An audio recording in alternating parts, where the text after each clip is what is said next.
Hi, I'm Pam and I'm here to talk about retro video games.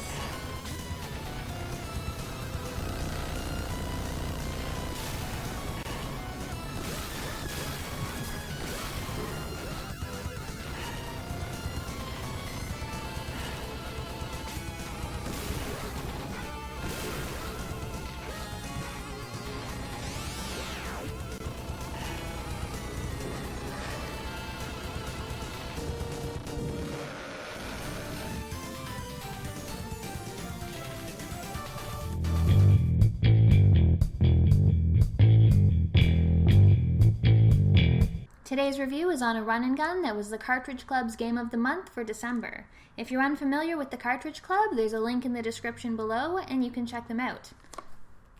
It's Gunstar Heroes.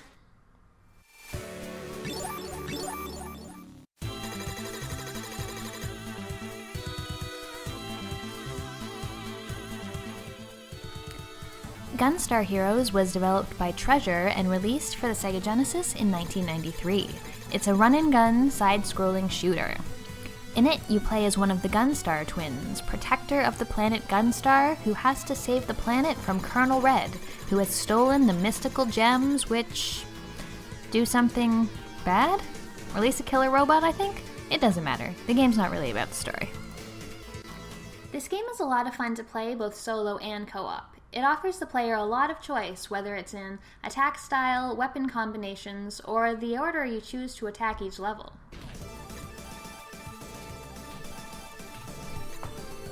At the start, you can choose between playing Gunstar Red, who can shoot while moving, and Gunstar Blue, who has to stop to shoot, but who can aim more precisely.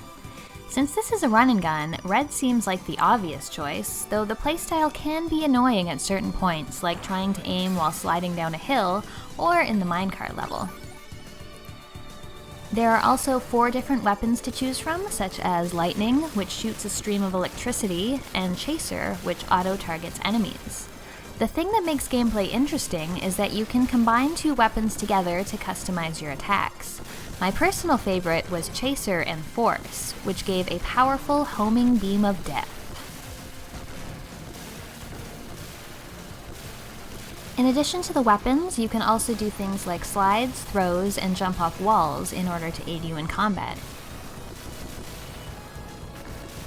Another thing that's a little different from many run-and-guns is that you have a vitality meter as opposed to lives. So you can take multiple hits and pick up health packs to restore vitality and increase your maximum vitality, but if your life bar is depleted, it's game over. Thankfully, there are unlimited continues. One of my favorite levels in the game is the board game level, though I seem to be in the minority for liking that one. There's quite a bit of variety in the levels. There are a few that are exactly what you'd expect, just straight side-scrollers, while other levels incorporate vertical elements, vehicles, or space combat. The board game level, the Dice Palace, offers a bit of a break from the otherwise frenetic action, as it has you rolling a dice to get through a series of mini-stages. I thought this level was very different, and the bosses in these stages were a lot of fun. There can be some frustration involved if you land on the penultimate space and get sent back to the beginning, but I still thought this was cool.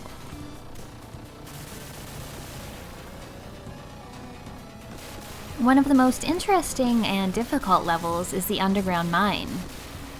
Here you ride along in a minecart while chasing down enemies, and you can travel along the floor or ceiling as well as along the walls sometimes.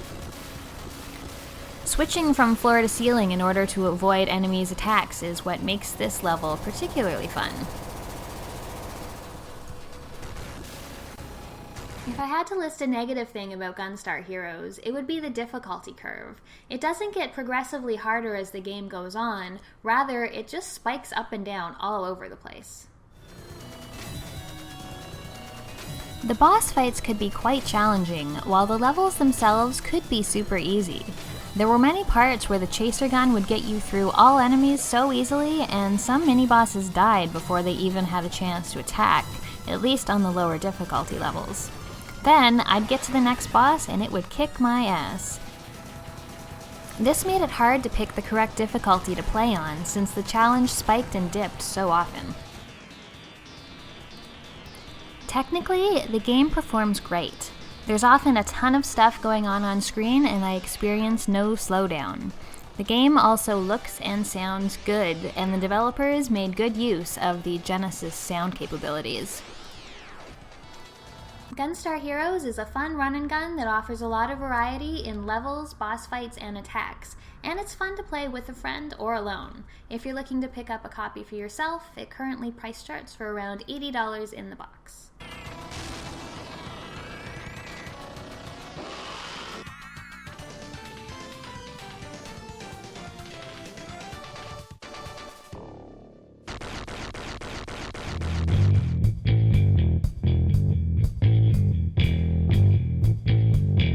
That's it for today. As always, likes, comments, and subscribes are appreciated. Thanks for watching. I'll see you next time.